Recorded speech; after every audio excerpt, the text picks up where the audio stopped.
የአማራ ህዝብ ማወቅ አለበት።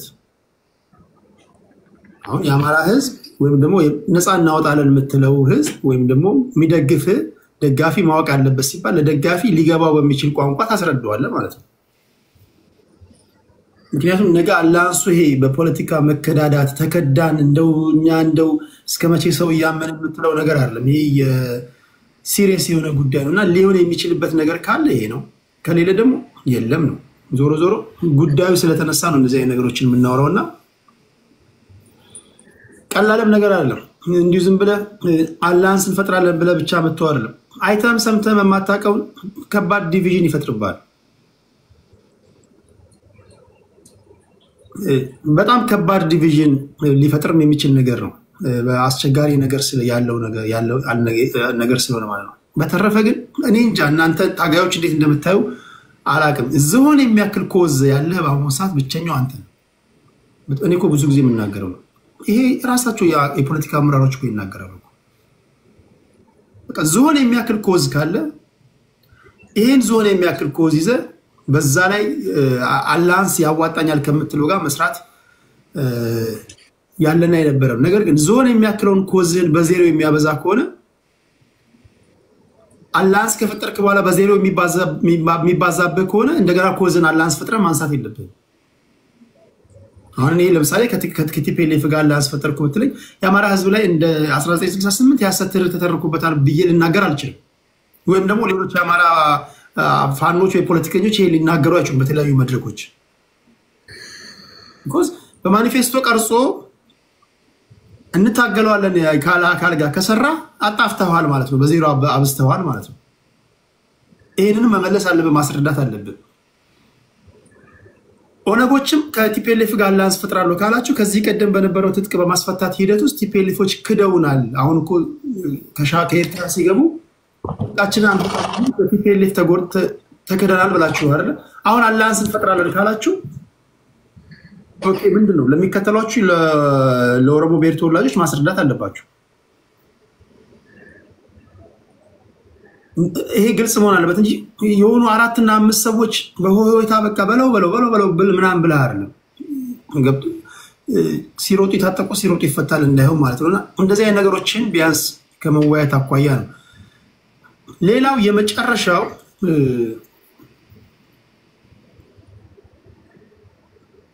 ራሳቸው የቲፒኤልኤፍ ሰዎች ትላንት የነበሩ ሰዎች ዛሬ ላይ ሆነው ሲናገሩ ትላንት ካመንካቸው ዛሬ ማመን አለበት። ምክንያቱም ከማንም በላይ ላንተ ቅርብ ናቸው። ለምሳሌ ጌታቸው ረዳ ትላንት የፓርቲው ምክትል ሊቀመንበር የነበረ ሰው፣ ፖሊት ቢሮ ውስጥ የነበረ፣ የትግራይ ጊዜያዊ አስተዳደር የነበረ፣ በጦርነቱ ወቅት ሳኒታይዘር የተባለ ሰውዬ ነው።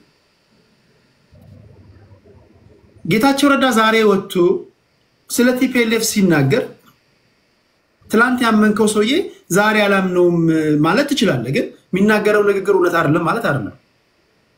ለምሳሌ ኢትዮጵያ ውስጥ አሁን ባለው ሁኔታ ከጌታቸው ንግግር በመነሳት እኔን አሁን ብትጠይቀኝ መላልሼ አድምጬው ማለት ነው ወገኖችን የምታሳግቱት አሁን የደረስኩበት ድምዳሜ ቲፒኤልኤፍ፣ ኦነግ፣ ፋኖ እንዲሁም ደግሞ አንዳንድ የመንግስት ታጣቂዎች ውስጥ ያሉ ሰዎች ናቸው የሚል ድምዳሜ ላይ ደርስ ይችላል። ቢኮዝ እናግታለን አለ እኮ። እናግታለን ካለ ኦኬ፣ ወገኖቻችን ዛሬ የታገቱ ያሉት በቃ በእነዚህ ኃይሎች ነው ማለት ነው። አሁን ይሄ ውሸት ነው ልትለኝ አትችልም። እንዴት አድርገህ ነው ውሸት ነው ልትለኝ የምትችለው? መኪና ሙሉ ሰው ይታገታል። በእያንዳንዱ ሰው 4,000 $3,000 ይጠይቃል። ስለዚህ እናንተ ታጣቂ ኃይሎች አላማችሁን ረስታችሁ ቢዝነስ ውስጥ ገብታችኋል ማለት ነው። ይሄም እኮ ምንም የሚያስተፋፍር ነገር የለውም እኮ። የምታግቱትን ደግሞ ስታጡ የራሳችሁን ወገን ታግታላችሁ ማለት ነው። የመንግስት ታጣቂዎችን በደሞዝ መኖር አይችሉም። በቃ መሳሪያ ይይዛሉ፣ በትርፍ ሰዓታቸው ስራ ያግታሉ። ስለዚህ ይሄንን ማስቆም እንደዚህ አይነት ነገሮች ካሉ መገምገም ያለባችሁ ተው ማለት ያለባችሁ የእናንተ ነገር ነው ብዬ ነው የማስበው። የእናንተ ስራ ነው፣ የእናንተ ኃላፊነት ነው እንጂ ይሄ ነገር አሁን በለብለብ እናስኪደው ዝም ብለን እንዲሁ ኦኬ በቃ እንለፍ ለምጣድ ውስጥ ሲባል አይጧት ለፍ ምናምን ብለህ ብታልፍ ዞሮ መምጣቱ የማይቀረውና እንዲህ ያሉ ነገሮችን ለማውራት ያለው ወደ 7 ደቂቃ ቡርቃ እሺ ያንተን ሁለት ጥያቄዎችን ልመልስና ከዛ ወደ ቤቱ ልመለስ። እገታን በተመለከተና እንዲሁም አሊያንስን በተመለከተ ኦነግ ወይንም የኦሮሞ ነጻነት ግንባር ወይም ኦነሰ የኦሮሞ ነጻነት ሰራዊት በመርህም እንዲሁም ደግሞ በተግባር የሚያምንባቸው ነገሮች አሉ። እገታን በተመለከተ እገታዎች ሲደረጉ አንተ እንዳልከው ክፍያዎች ይፈጸማሉ። እነዛ ክፍያዎች የሚፈጸሙት ቀጥታ ከመንግስት ባንክ ትራንዛክሽን ጋር የተገናኘ ግንኙነት አላቸው። እነዛን ነገሮች የሚያደርጉት በመንግስት በኩል እንደሚደረግ ነው የሚያምነው። ለዛ ደግሞ በዜጎች ላይ የሚደረግ የትኛውም እገታ ተቀባይነት የለውም። የራስህን ህዝብ እታገልለታለሁ ብለህ የምታስበውን ህዝብ አግተህ የምታገኘው የፖለቲካ ትርፍ የለም። ይህንን በተደጋጋሚ በመግለጫዎቹ አውጥቷል። ስለዚህ የኦሮሞ ነጻነት ሰራዊት የሚያግተው ንጹሃን የሚቀበለውን ገንዘብ የለም። ይህንን መረዳት ተገቢ ነው። በኦሮሞ ነጻነት ሰራዊት ስም ግን የሚደረጉ እገታዎች አሉ። ያ የሚደረገው ደግሞ ለምንድን ነው? ህዝቡ የኦሮሞ ነጻነት ሰራዊትን ትግል እንዳይቀበል አንድ፣ ሁለተኛ ደግሞ የኦሮሞ ነጻነት ሰራዊት ራሱ ህዝብ ሲማረርበት ትግል በቃኝ ብሎ ትግልን እንዲያቆም ነው። ከዛ ባለፈ የኦሮሞ ነጻነት ሰራዊት የሚያደርገው ምንም አይነት እገታ የለም። የኦሮሞ ነጻነት ሰራዊት ከመንግስት ጋር ነው እየታገለ ያለው። በመንግስት ባንክ ትራንዛክሽን ገንዘብ እየተቀበለ የሚያገትና የሚለቅበት ሂደት የለም ማለት ነው። አሊያንስን በተመለከተ የተቀመጠ ነገር አለ። የኦሮሞ ነጻነት ሰራዊት የራስን መብት ለማስከበር ከሚታገሉ ማንኛውም ድርጅቶች ጋር የፖለቲካም ይሁን የትጥቅ አጋርነት ሊኖረው ይችላል። ግን መርሃቸው መሬት የተቀመጠ መሆን አለበት።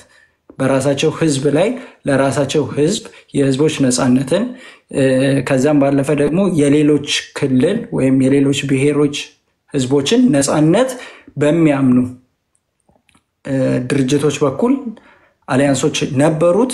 አሁንም ድርጅቱ በራሱ መንገድ በትጥቅ ትግል የሚቀጥሉ ከሱ ጋር እየሰሩ ያሉ ድርጅቶች አሉ ማለት ነው። ያ ሲሆን ግን መርህ መሰረት ያደረገ ነው ማለት ነው። ይሄንን ካልኩኝ በኋላ ግን ከቤት ወደ ተነሱ ነጥቦች ልለፍ። በጣም የሚገርመው ነገር ለዛ ነው ቅድም ቴዲ አይ ቲንክ አንድ ያንተን ንግግር አስታወሰኝ። የሆነ ሰዓት የፖለቲከኞች ውይይት ይሄድና አዲስ አበባ የማናት ወደሚል መጨረሻ ክርክር ይገባል ያልከው ነገር ነበረ። አሁንም እንግዲህ አባታችን አዲስ አበባ የአማራ ናት የሚል ንግግር ነው ያደረጉት። የአዲስ አበባ ህዝብ ማጆሪቲው አማራ ነው የሚል ነገር አነሱና እኔ ነው አይደለም አልልም። ምናልባት ግን የምጠይቀው ነገር ምንድነው? መች በተደረገ ህዝብ ቆጠራ ዳታውስ ምን ያክል ነው? ያ የተሰራ ነገር አሎት ወይ? ያው ቁጥሮች ይናገራሉ ስለሆነ ማለት ነው። ከዛ ባለፈ ደግሞ ቋንቋ መናገርስ ማንነት ነው ወይ? ቋንቋ መናገር አማርኛ መናገር አማራ ካስባለ እኔ ኦሮሚያ ተወልጄ ያደግኩ ልጅ ነኝ። አማርኛን አቀላጥፌ እናገራለሁ፣ ግን አማራ አይደለሁኝም። አማራ አይደለሁኝም ማለት ግን ለአማራ ጥላቻ አለኝ ማለት አይደለም። ነገር ግን አሁን አብዛኞች የተወሰኑ የአፍሪካ ሀገራትን ካየክ አረብኛን ይናገራሉ፣ ግን አረብ ውስጥ አይደለም ያሉት ወይም አረብ ሊግ ውስጥ አይደለም ያሉት። ፈረንሳይኛን በቀኝ ግዛት የሚናገሩ የአፍሪካ ሀገራት አሉ። ፈረንሳዊ አይደሉም ወይንም ፈረንሳዮች አይደሉም። ነገር ግን ማንነታቸው ላይ የተጫነ ሌላ ማንነት ስላለ ያንን ቋንቋ ይናገሩታል። አዲስ አበባ ላይ አማርኛ መነገሩ እንዴት ሊነገር ቻለ? የቋንቋው አስተዋጽኦ ቋንቋው እዛ ቦታ ላይ እንዲነገር የተደረገበት ሂደት እኛ ለማንነት ከምንታገለው ትግል ውስጥ አንዱ ነው። ያለ ፍላጎታችን ቋንቋ ላያችን ላይ ተጭኗል ብሎ ያምናል የኦሮሞ ህዝብ። በትምህርት፣ በባህል፣ በታሪክ ማንነቱን እንዲያጣ ተደርጓል ብሎ ያምናል። ስለዚህ እንደነዛ አይነት ነገሮች ስላሉ እንደው ከቁጥሮች ጋር ቢነሳ መልካም ነው። ከዛ ባለፈ ያው በግል ስለተናገሩኝ ነው። እኔ ኦሮሚያ ምድር ላይ ተወልጄ ያደኩ ስለ ኦሮሞና ስለ ኦሮሚያ የምናገር። ከዛ ባለፈ ለፌስቡክ እርሶን ልጽፍሎት አይደለም ፈጣሪ በሚያውቀው እርሶን ዛሬ ነው ያወቅኩትኝ። እኔ ምናልባት ጽፎልኛል አውቀዋለሁ የሚሉት ነገር ካለ ቢያመጡ ደስ ይለኛል። እኔ ሌላ ነገር እንትን ላለ ማለት ነው። እና እርሶን ራሱ እዚህ ጋር ነው እና ያወቅኩት። እሱን እንደዛ ቢገነዘቡ ደስ ይለኛል ማለት ነው። ከዛ ባለፈ ኦሮሚያ በኢህአዴግ የተፈጠረች የሚል ሐሰተኛ ትርክት ተነስቷል። ኦሮሚያ በኢህአዴግ አልተፈጠረች። ኢህአዴግ ከመፈጠሩ በፊት የኦሮሞ ብሔርተኝነት ተፈጥሮ ኦሮሞ በብሔሩ ይታገል ነበር። ለዛ ማሳያ መጫና ቱለማ፣ ሲኮና መንዶ የመሳሰሉ ማህበራት በንጉሱ ጊዜ ትግልን እንዴት ይታገሉ እንደነበረ ታሪክን መመርመር በቂ ነው። ከዛ ባለፈ የኦሮሞ ነጻነት ግንባር እንኳን 1973 በነጮቹ አቆጣጠር ነው የተመሰረተው። በኢህአዴግ ወይም በህወሓት አይደለም። ከዛ ባለፈ አንድ ወንድማችን ስለ ህገ መንግስት አንስቶ ነበረ። በመሬት ጉዳይ ህገ መንግስት በኢትዮጵያ የረቀቀው 1987 ነው። ህገ መንግስቱን ያረቀቁት ወያኔ ህዝባዊ አርነት ወያኔና ኦፒዲዮ ናቸው። ኦነግ ከ1984 በኋላ ኢትዮጵያ ምድር ላይ አልነበረ እንዲወጣና እንዲገደል ነበር የተደረገው ማለት ነው። 1987 መውጣቱ ምናልባት ያላወቀ ከሆነ ማለት ነው። እንደዚህ አይነት ነገሮችን በደንብ ማነሳው ለምንድን ነው? የኦሮሞ ህዝብ ከዛም ባለፈ የኦሮሞ ትግል የነፃነት ትግል እያደረገ ያለውን ትግል ለማሳነስ የሚደረጉ ንግግሮች ስለሆኑ ነው። ከዛ ባለፈ ኦሮሚያ ላይ ስላሉ ዜጎች የተነሳ ነገር ነበረ። ኦሮሚያ ህዝብ ማነው መሬት የህዝብ ይሆናል ሲባል ኦሮሚያ ውስጥ ያሉ ዜጎች ይጠፋሉ፣ ይበተናሉ ወይም ያልቃሉ የሚል ነገር ያነሳ የለም። አይ ቲንክ አሁን እዚህ ውስጥ ያን አይልም። የኦሮሞ ነፃነት ግንባር የመጀመሪያ ትግሉ የራስን እድል በራስ መወሰን ነው፣ ለህዝቦች ነፃነት። ያንን ሲያደርግ ኦሮሚያ ውስጥ ያሉ ሌሎች ብሔር ብሔረሰቦች ወይም ሌሎች ህዝቦችን ምን ያደርጋል ወይም ምንድነው ለነሱ የሚያስበው ካልከኝ በሁለቱም መንገድ መብታቸውን ያከብራል። አንደኛ ኢንዲቪጁዋል ራይታቸው ይከበራል፣ ሁለተኛ ግሩፕ ራይትንም ያከብራል። የሚፈልጉትን የራሳቸውን የሆነ የፖለቲካ አመለካከት ሊኖራቸው ይችላል፣ የራሳቸው የሆነ ኢኮኖሚ ሊኖራቸው ይችላል። ያን መብታቸውን ያከብራል። ከዛ ባለፈ ከህዝብ ጋር የሚደረግ ሀገር ነው የምትሆኑት ወይስ ክልል ነው የምታስተዳድሩት? የህዝብ ፍላጎት ነው። የራስን እድል በራስ መወሰን ሲባል ህዝቡ ራሱ የሚፈልገውን መወሰን አለበት ነው። በመጀመሪያ ደረጃ ግን ካለው ጨቋኝ ስርዓት ነፃ መውጣት አለበት። ልብ በለኝ፣ ካለው ጨቋኝ ስርዓት ነው ያልኩት፣ ካለው ጨቋኝ ህዝብ አይደለም ያልኩ። ይሄ ስርዓት ህዝቡን እየበደለ እያፈናቀለ እያሰረ እየገደለ ነፃነቱን ገፉታል ብሎ ያምናል። ለዛ ደግሞ ይሄ ህዝብ በመጀመሪያ ደረጃ ነፃ መውጣት አለበት። ነፃ ከወጣ በኋላ የሚፈልገውን ነገር በራሱ መወሰን አለበት። ከወሰነ በኋላ የኦሮሞ ነፃነት ግንባር ወይም የኦሮሞ ነፃነት ሰራዊት ደግሞ ያንን ውሳኔውን ያከብራል፣ ይቀበላል፣ ያስፈጽማል ማለት ነው። አሁን ያለውን ህገ መንግስት ትደግፋላችሁ? እኛ አሁን ያለውን ህገ መንግስት ላይ ጥያቄዎች ቢኖሩንም ግን ጥያቄዎቻችን ቢያንስ ከህገ መንግስት ውስጥ የወጡ ጥያቄዎች ናቸው። የመኖር ጥያቄ በህገ መንግስት ውስጥ በዓለም አቀፍ ህግም ያለ ነው፣ በዚህኛውም ህገ መንግስት ውስጥ ያለ ነው። ያለመታሰር፣ በፖለቲካ አመለካከት ያለመሳደድ፣ ከዛም አልፎ የራስን ሀሳብ በነፃነት ማንጸባረቅ በዚህኛውም ህገ መንግስት እንደዚሁም ደግሞ በኢንተርናሽናል ያሉ ህጎች ናቸው። እነዚህ መከበር አለባቸው ብለን እናምናለን። ግን ህገ መንግስቱ የእግዚአብሔር ቃል ወይንም ደግሞ ቁርአን ነው ብለንም አናምንም። ስፔሲፊካሊ ማንቀበላቸው የህገ መንግስቱ አንቀጾች አሉ ብላችሁ ያስቀምጣችሁታል ወይስ? አዎ ለምሳሌ እየነገርኩ ነው። አሁን እንግዲህ በአዲስ አበባ የባለቤትነት ጉዳይ ላይ ያው በኦሮሚያ እምብርት ብሎ ነው እሱ የሚያስቀምጠው። አዲስ አበባን በባለቤትነት የሚያስተዳድረው ብሎ ያስቀምጠው ምክር ቤቱ ነው። እንደዛና አይነት ነገሮች አንቀበልም። ከዛም ባለፈ ሌሎች የሚነሱ ነገሮች አዲስ አበባ የማን ነው የምትሉት? በምን የማን ነው ስንል በምን ባለቤትነቱ በማስተዳደር የኦሮሚያ ብሔራዊ ክልላዊ መንግስት ነው መሆን ያለበት። ባለቤትነቱ አሁን የባለቤትነት ጉዳይ ብዙ ጊዜ ይነሳል። የኛ ነው የሚሉ ነገሮች ይነሳልና እኮ ባለቤትነት የምልህ እንግዲህ አሁን ማስተዳደር ነው። በማስተዳደር ደረጃ አዲስ አበባ በኦሮሚያ ክልላዊ መስተዳደር ነው የምትተዳደረው። ምንም የተለየ ማለት ባለቤትነት ጥያቄ ታነሳላችሁ የኛ ነው የሚል ስለሆነ እኮ ነው በኦሮሚያ ክልላዊ መንግስት መተዳደር አለበት የምልህ። ስለዚህ የኦሮሞ ህዝብ ነው ብላችሁ የምታስቡት? አዎ። በነገር ላይ ኢትዮጵያ ውስጥ ባህር ዳርም የአማራ አይደለም፣ መቀሌም የትግራይ አይደለም፣ አዲስ አበባም የኦሮሞ አይደለም፣ ሐዋሳም ወይ ሲዳማ ወይ የማንም አይደለም። እንደ ህገ መንግስቱ የህዝቦች ነው ይላል። የመንግስትና የህዝቦች ብሔር ብሔረሰቦች ነው ይላል። የሚገርመኝ እኮ እሱ ነው። የገጠርም ሆነ የከተማ መሬት የኢትዮጵያ ብሔር ብሔረሰቦች የጋራ ሀብት ነው ይላል። የጋራ ማለት ባህር ዳር ያንተ የኦሮሞ ብሔር ተወላጅ የጋራ ሀብት ናት። ለዛ ነው አሁን ከማንቀበላቸው ብዬ ያነሳውልህ አሁን እሱን አንዱን ያንን ነው። ኦኬ ስለዚህ እሺ ቀሪ ደቂቃ ኦኬ ስለዚህ እንደነዚህ አይነት ነገሮችን የኦሮሞ ነፃነት ሰራዊት ላይ ማላከኩ ተገቢ አይደለም። ለሌሎች ብሔሮች ስጋት እንደሆነ ከህዝብ ጋር ከሌሎች ብሔሮች ጋር የሚደረግ ምንም አይነት የጎንዮሽ ጸብም ትግልም ስለሌለ ያንን መረዳት ተገቢ ነው ብዬ አስባለሁኝ። ከዛ ባለፈ አንድ ሀገር አለችን የሚባል ነገር አለ። በአንድ ሀገር ህዝቦች ተስማምተዋል ወይ ዜጎችስ ተስማምተዋል የሚል ጥያቄን እናነሳለን። ዛሬ ላይ በኢትዮጵያዊነት የሚያምን ዜጋ አለ ወይ? ዜጎች ሁሉም በኢትዮጵያዊነት ያምናሉ ወይ ካልከኝ፣ ለምሳሌ ዛሬ ትግራይ ክልል የኢትዮጵያ ፌዴራላዊ ዲሞክራሲያዊ ሰንደቅ ዓላማ አይተከልም። አማራ ክልል ዛሬ ኢትዮጵያን የኔ ነው ብሎ እየተቀበለ አይደለም። ለዛም ነው እኔ በአማራነቴ ብሎ የአማራን ትግል የጀመረው ማለት ነው። ሌሎችንም ማንሳት ትችላለህ። ስለዚህ በኢትዮጵያዊነት ላይ አንድ ኢትዮጵያ ስንል ምን አይነት ኢትዮጵያ ሁሉን ያካተተና ያቀፈ ነው ወይ የሚለውን ነገር ማንሳት እፈልጋለሁ። አንድ ነጥብ የማነሳው ያው ምናልባት እህታችንም ወርዳለች የመከላከያ አምባሳደር ከሆነችው ጋራ እና ከሰሞኑ አይ ቲንክ ሌላ እድል አለ። ሌላ አንድ እድል ይኖራል። እኔ እኮ ይገባኛል። አሁን በነገራችን ላይ የኛ ናት ስትሉ ብሔርተኞች የሆነ መሬትን የኛ ነው ስትሉ ምን ለማለት እንደፈለጋችሁ ስለማቅ እኮ ነው። አሁን መቀባባቱ ምናምኑ አይደለም። እኛን ከመሰለ ውጪ እዛ አካባቢ ላይ ተቀዳሚ ተጠቃሚ መሆን የለበትም ነው።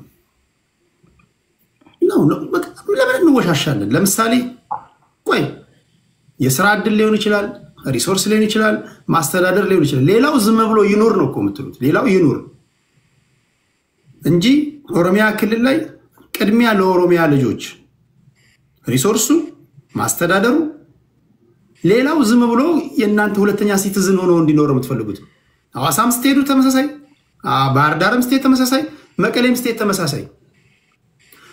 እኔ ደግሞ እናንተ ልክ ናችሁ። ለምሳሌ እኔ ደግሞ የምልህ ለወጣቶች ለእናንተ ለምነግራችሁ ወጣቶች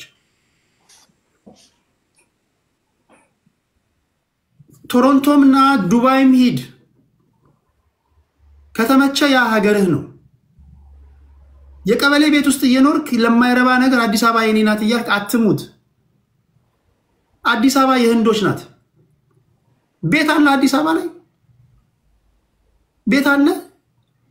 አዲስ አበባ ላይ ገብተህ ነው የምትወጣው። በቃ መኖር እንኳን አትችልም። ኑር ቢሉ የኑሮ ውድነቱ አያኖርም። የቻይኖች ናት፣ የአረቦች ናት። ዛሬ አዲስ አበባ የኦሮሞ ልጅ ስደተኛ ነው፣ ረሃብተኛው እንደማናችንም። አንድ የተራበ የኦሮሞ ልጅ ለአዲስ አበባ ሙት ልትለው ነው? የቀበሌ ቤት የሌለው ልጅ። ከዛ ይልቅ ግን የጋራ ሀብታችን ናት። አንድ የኦሮሞ ልጅ ባህር ዳር ላይ ሄዶ መስራት አለበት። ባህር ዳርም ያንተ ናት። አንድ አማራ ልጅ ሐዋሳም ያንተ ናት። አንድ የትግራዋይ ልጅ ሐዋሳ ያንተ ናት። አዲስ አበባ ያንተ ናት። ሀገር ተወረረች በሚባል ሰዓት በጋራ እንሞታለን፣ እንደማለን፣ አለቀ።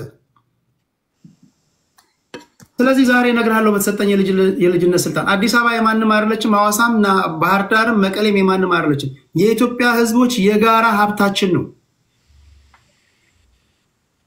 ሀገር ተወረረች ሲባል ታዲያ ከደቡብ ከምስራቅ እየሄደ ሰው ወገኖች ደማቸው የሚያፈሱት ሬሳቸው የአሞራ አራት የሚሆኑ ታዲያ ምን መሬት ስላላቸው ነው? እንደዛ ንብረት ስላላቸው ነው? የጋራ ሀብት የጋራ ንብረታችን ተነካ ብለን አይደል እንዴ? ስለዚህ መታገል ያለበት አሁን ያለው የመታገያ አጀንዳ ይሄ ነው። አሁን ያለው የመታገያ አጀንዳ ግን ወጣቶች መታገል ያለባቸው አሁን ቆመላችሁ ነው መጠየቅ ያለባችሁ። ለእንደዚህ አይነት ሐሳቤ ጥላቻን ማዳበር የለባችሁ። የኔ አመለካከት ይሄ ነው። በተረፈ ውቅያኖስ በሆነው የዓለም ኢኮኖሚ ላይ የትም ተዘዋዝረ የምትሰራበት ኢንቫይሮንመንት እንዲፈጠርልን ነው መታገል ያለበት። ዛሬ ካናዳ ብትመጣ 3 ሰዓት 4 ሰዓት 5 ሰዓት ፍላይ አድርገህ በፕሌን ሄደህ ሰርተህ ትመጣለህ፣ ወይ በመኪና ድራይቭ አድርገህ ትመጣለህ። ሀገር ላይ ይሄ እንዲሆን የምትፈልገው እኔ የሚያሳዝነው ከሀገር ውጭ ያላችሁ ሰዎች ከሀገር ቤት ሀገር ውጭ ያለው ነገር አይታችሁ ለምን እንዴት ለሀገራችሁ እንደማትመኙ ነው ግራ የሚገባኝ። ዛሬ እኮ 5 ሰዓት ድራይቭ አድርገው እኮ ሄደው ሰርተው ይመጣሉ ሰዎች ዜጎች። ስለዚህ ውቅያኖስ በሆነ ኢኮኖሚ እኛ ሀገራችን ለቀን የሰው ሀገር እየሰራን አይደል? ዱባይ እየሰራ አይደል ያለው? እዛ ያለው ሀገሩ ምን አለ ከአዲስ አበባ ባህር ዳር ሄዶ ከመቀሌ ሐዋሳ መጥቶ ከሐዋሳ መቀሌ ሄዶ እንዲሰራ እንደዚህ አይነት ኢንቫይሮንመንት እንዲፈጠር ለምንድን ነው ማንታገለው ነው? ይሄን ስንግል ኦፒኒየን ሊደሮች አይ ነው እናንተ ስፔሻል ኬዝ አላችሁ፣ ስፔሻል ፍላጎት ስላላችሁ አይመቻችሁም ይሄ ንግግር። ግን የተቀራችሁ ሰዎች ማሰብ አለባችሁ፣ መስማት አለባችሁ እያልኩ ያሉትና የቡርቃ ዝምታ ቴንኪው። ግን ምናልባት ቴዲ ያው እኔው ላይ ስለሆነ የተናገርከው ምናልባት አንተ የተረጎምክበት መንገድ ስህተት እንደሆነ የሚገባኝ ነገር አለ። እሱ ምን መሰለ፣ እኛ አዲስ አበባን ከሌሎች የኦሮሚያ ከተሞች ለይተን አናይም። ከሌሎች የኦሮሚያ ከተሞች ለይተን አናይም ስለ አዲስ አበባ ላይ ያለ ብሔር ብሔረሰብ ሌሎቹም የኦሮሚያ ክልል ከተሞች ላይ አለ። ነቀምቴ ላይ ያለ፣ አዳማ ላይ ያለ፣ ቢሾፍቱ ላይ ያለ ሌላውን ብሔር ብሔረሰብ ሌላው ብሔር ብሔረሰብ ገብቶ ብቻ ነው የሚወጣበት ብትለኝ እኔ አልስማማም። ምናልባት እዛ አካባቢ ያሉ ሌሎች ብሔር ብሔረሰቦች ይህንን ነገር ስለማይስማሙት ማለት ነው ይሰሩበታል፣ ሊማሩበታል፣ ሊያድጉበታል፣ ይለወጡበታል። ከዛም ባለፈ የክልሉን ቋንቋ ህገ መንግስቱ ስለሚያዝ የክልሉን ቋንቋ መናገር እስከቻሉ ድረስ ደግሞ የትኛውም የመንግስት ሴክተር ውስጥ ገብተው ሲያገለግሉ እናያለን። አሁንም እያገለገሉ እና ያሉት በማንነታቸው ወይም በብሔራቸው ብቻ ተለይተው እንዳያገለግሉ የተደረገበት የለም። ይህንን ማንሳት ይቻላል። ያንተ ተረድቼ እኔ ለአንተ ብቻ እኮ አይደለም። አዎ ግን ምናልባት ልንገርህ ኢትዮጵያ ውስጥ ያላችሁ ብሔር ብሔረሰቦች በሙሉ እኮ ነው የምለው በሙሉ ትግላችሁም የጀመረው ሌላውን ከመጥላት ነው። እኔ እኮ እድሜ ልኬን እኮ ስዘግብና ስራ ይኖርኩበት እኮ ነው። የሆነች አነስተኛ እንኳን ተመሳሳይ ቋንቋ የሚናገሩበት አካባቢ እንኳን ብትሄድ ሪሶርሷን እኛ እንጠቀም፣ እኛን የማይመስል ሰው ካለ ይወገድ ነው እኮ እሳቢያውን እየተፈጠረ ያለው። ይሄ ሁሉም ጋር ያለ ሁሉም ጋር ዛሬ ወገኖቻችን በቃ የሚሰሩበት የሚቆሙበት መሬት የላቸው። እያንዳንዱ ተመሳሳይ ቋንቋ ያውም ደግሞ በቋንቋ ነው እኮ ቋንቋም ደግሞ ነው በጣም ኮምፒቲሽኑ ከበዛ ቼክ ትደረጋለህ። ምናልባት በእናትህ ሌላ ነው ወይስ በአባትህ ምንድነው ትባላለህ። ይሄ እንዴት ፖለቲካ ይሆናል ነው የምለው። ፖለቲካ እንዴት ይሆናል? ባይሆን ያልከው ነገር ሶሻሊዝም አይዲያ ነው የምንከተለው ያልከው ሀገር ስትሆን እንደ ሀገር ኦኬ ሊሆን ይችላል። ወይም ደግሞ 4 ኪሎ ስትገባ ያ የኮማንድ ኢኮኖሚ ነው መተግበር የምትፈልገው የምትለው የተለየ ሀሳብ ነው። እኔ ሶሻሊስት ነኝ፣ ደስ ይለኛል ሶሻሊዝም አይዲያ። ሶሻሊዝም መች ነው ያልኩት? የኢኮኖሚ ፖሊሲያችን ሶሻሊዝም ነው ካልኩኝ ቅድም ኢኮኖሚ ሚክስድ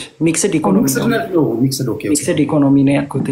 ሶሻሊዝም ማርክስ ምናምን ብዬ ነበር። ለካ ሚክስድ ነው ያልኩት። ሚክስድ ኢኮኖሚ ነው ያልኩት፣ ሶሻሊዝም አላልኩኝም። ግን ኤኒዌይስ አሁን የኦሮሞ ብሔርተኝነት አንተ ባልከው እሳቤ ሌሎች እንዳይሰሩ ሌሎች እንዳይጠቀሙ የሚል አይደለም። የባለቤትነት ጥያቄ ደግሞ እንግዲህ እሺ ሌላ እድል ላይ ምናልባት ለማስ እንደከምል እንደዛ ካልሆነ ሌሎች ብሔር ብሔረሰቦች ሁላችሁም ተጠቃሚ አድርጓቸው። ምን በግልጽ ምን ሰማው እኮ መኖር ግን ይችላሉ ነው እኮ የሚሉት።